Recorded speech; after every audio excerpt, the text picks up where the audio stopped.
그래서 이제 그 유명한 게 뭐냐면 이 동력연을 가지고 얘기할 적에도 가시라는 걸 이 사람이 말하는 게 뭐예요? 가시라는 게. unmoved? 무보라는 거 아니야, 이게 무보. 자기는 움직이지 않아. 피동이 안 돼. 무브드니까 불피동이지. 문자 그대로 하면 이런 거지. 불피동의 사동자. 무보니까 자기는 무엇에 의해서 뭐야? 움직여지지 않으면서 이 세계를 움직이는 자. 그 사실 언무브드 무보라는 사상이 사실은 기독교 신학의 전부예요. 중세 기독교 신학의 토마스 아퀴나스 철학이라는 게 결국 이거 하나구나. 하나님은 움직이지 않으신다. 그러나 모든 세계를 움직인다. 그거에 해당되는 그 비유로 소홍열 선생이 난 신학대학에서 강의할 때 말씀하신 게 아주 이상적인 기하학적으로 완벽하게 돌아가고 있는 팽이가 있다면 그 팽이의 축이 언무브드 무보일 것이다. 그렇잖아? 그 완전한 축은 안 움직이지. 거기 점에 들어간 건 움직임이 없겠죠. 그러나 주변은 다 그걸로 인해서 돌아가는 거 아니야. 근데 이것도 말이 안 되는 게 그 돌아간다는 것 자체가 이게 이론적으로 다 이게 설명이 안 되는 게 이게 이렇게 해서 팽이가 이렇게 해서 이상적으로 이 축이 이론적으로는 되지만 이게 돌아간다는 이거 붙어 있는 것 자체가 이게 시공의 현실태잖아. 매터인데 진료인데 헛얘기죠 사실.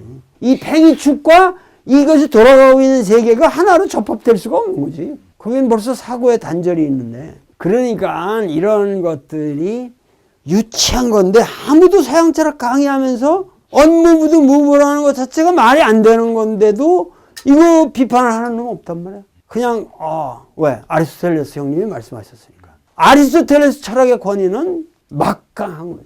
2000년을 서구 사상을 지배했으니까.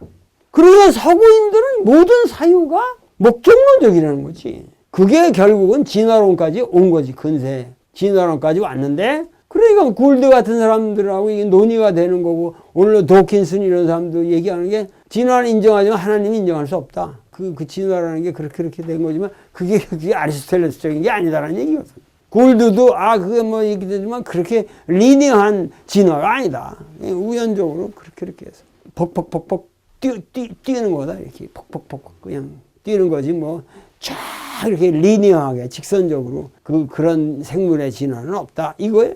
그러니까 아리스토텔레스 형이상은 아주 결정적으로 서구인들의 사유를 지배해온 거라고 볼 수가 있는 거죠. 그러니까 하여튼 이러한 신학이라고 하는 것 자체가 아리스토텔레스의 신학이라는 것 자체가 그것이 이제 메타피직스 이 형이상이기도 하고 아리스토텔레스 철학에 있어. 근데 그것은 사실은 뭐예요? 형상과 진료라는 그 두 마디로 요약되는 거예요. 근데 그 형상과 진료라고 하는 문제가 결국은 보다 시스테마틱하게 설명은 했어도 본체론, 존재론과 현상론이라고 하는 이 플라톤의 듀얼리즘을 한 발짝도 벗어나는 게 없다는 거죠. 그러니까 서양 철학을 공부하는 사람들은 서양 철학적으로만 사유를 하는 사람들은 항상 본체와 현상이라고 하는 이 이원적 사유를 전제로 해서 생각 안 하는 사람이 어렵단 말이야. 그런데 사실은 인간이라는 존재는 이 지금 자기 환경에 던져져 있고 그 여기서 지금 대가리 속이든지 뭐 몸에서든 사유가 일어나고 있다면은 이 사유가 몸과 분리될 수가 없는 것이고 수학자라고 그 새끼가 무슨 신이겠어요? 문제는 소위 말해서 이 이원론적인 세계를 우리는 현상과 본체라는 말 자체를 해소시켜야 한다는 거예요. 우리 인간 존재에게 주어진 것은 사실은 현상밖에 없는 거예요. 어떤 의미든지. 그런데 이 현상을 파악하는 그 인간의 그 현상을 파악하는 거기 속에 그 본체론적인 사유라든가 이런 여러 가지 문제를 우리가 밀착시켜서 복잡하게 설명을 할 수가 있는 거죠. 그러나 본체라는 것이 존재는 아니다는 거지. 이것이 현상이라고 하는 이 프로세스를 바라보는 하나의 방식일 뿐이지. 방식일 뿐이고, 그리고 이 현상이라는 거는 현상은 현상 자체에 의해서 굴러가는 거지. 그 현상을 지배하는 목적론적인 체계가 있는 것은 아니다. 이런 얘기지. 그러니까 이 휠레에 대해서 에이도스의 우위라고 하는 것은 근원적으로 가치론적으로 인정될 수가 없다. 왜? 에이도스 자체가 휠레에서 나오는 것이기 때문에. 그러니까 이거는 기와 리의 문제 똑같은 거예요. 주장하기에서 똑같은 거예요. 리가 독자적으로 존재해서 기를 끌고 간다고 하면은 이게 플라토니즘이 되는 거예요. 한마디로 말해서. 그런데 기가 생성되어가는 방식이 그 기의 어떠한 패턴이라든가 방식이라든가 이런 것이 리일 뿐이다. 이러면 주기론이 되는 것이고 이건 현상론이 되는 거란 말이야. 이건 서양 철학이나 동양 철학이나 똑같은 거예요. 똑같은 거예요. 아무 다른 게 없는 개소리들이라고.